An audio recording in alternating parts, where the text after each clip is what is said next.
Moses, the lead director of Musairos Digital Media, and today I'll be teaching you how to combine colors and fonts. So the first thing I'm going to do is drawing my rectangle and then changing my size to inches, and I would want a 3 by 3 inches, which is a DP size.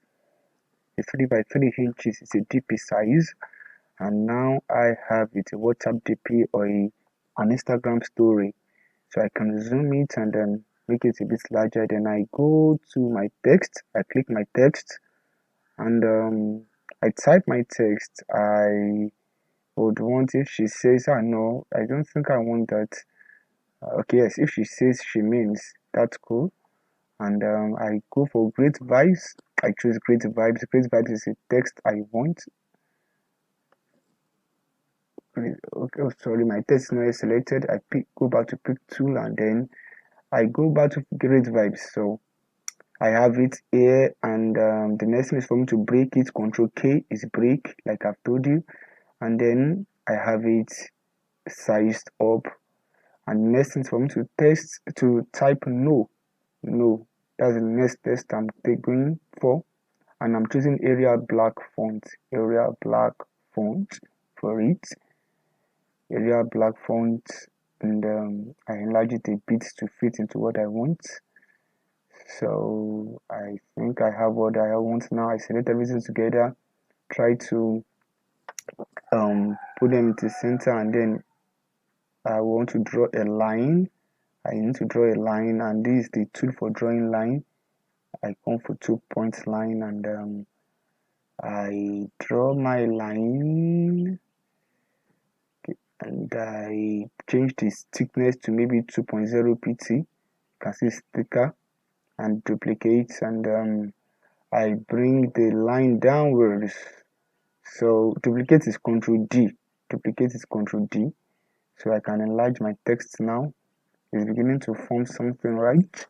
Okay, some of you already have an idea of what I'm typing about. So the next thing is for me to size my text well and make sure it fits into center. Then I go to text and type an hashtag. Say no to no, that's not what I want. I would prefer stop the rape as an hashtag. Alright, I go back to my pick tool, and then it's picked. I drag this downwards, and I go to Arial and choose Futura. I prefer Futura fonts. Futura bold. Futura MD bold. Good. I like it because it's bold. So I try to align everything together, and I size them now. And so the next thing for me to do now is start including colors after I finish making sure they are well aligned in the box, because I don't want anything to exceed that box. So I'm trying to make sure that it is well spaced up, and the white space balance is okay. Okay, I think I'm good to go now to start adding colors. Now I want to first change the color of blue. I prefer a red color. I don't really like this red. I think I prefer RGB red. So I go to window, go to my color palette, and then I choose the RGB palette. And there's another color palette I did, and I choose the RGB red. That's better. And I change my rip also to red. I change my stop also to red. It's beginning to come alive now, right? Okay, fine.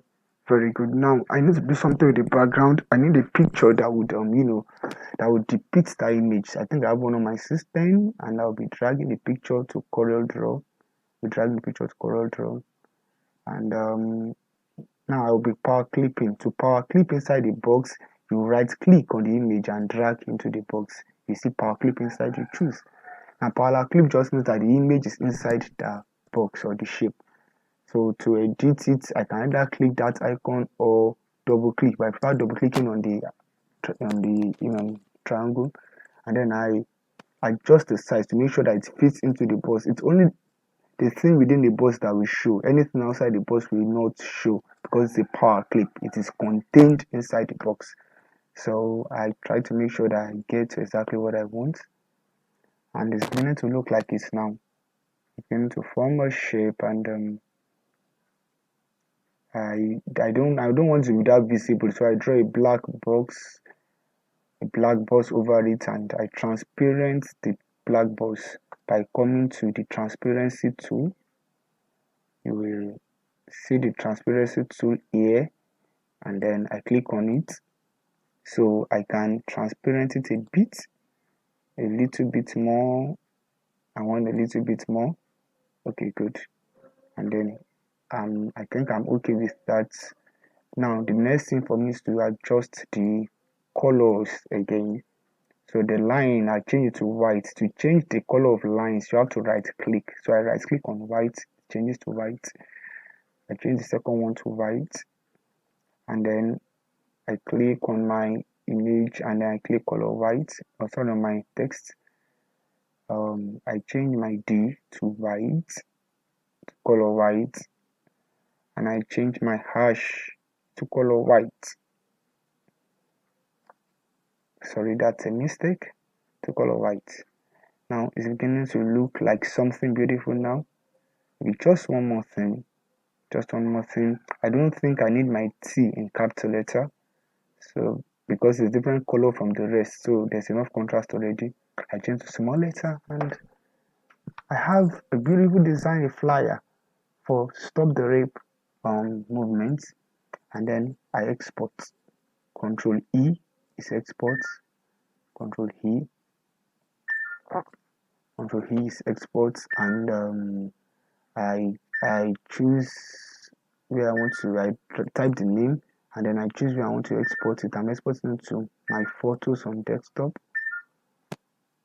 So I'm exporting to my photos on desktop, and I click export. Now I may need to change the color mode. I don't like the CMY key. I want to change it to RGB color mode. It brings out my color better.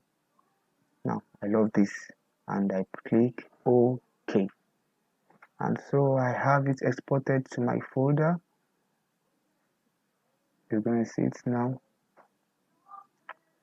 I have it exported already, and here it is.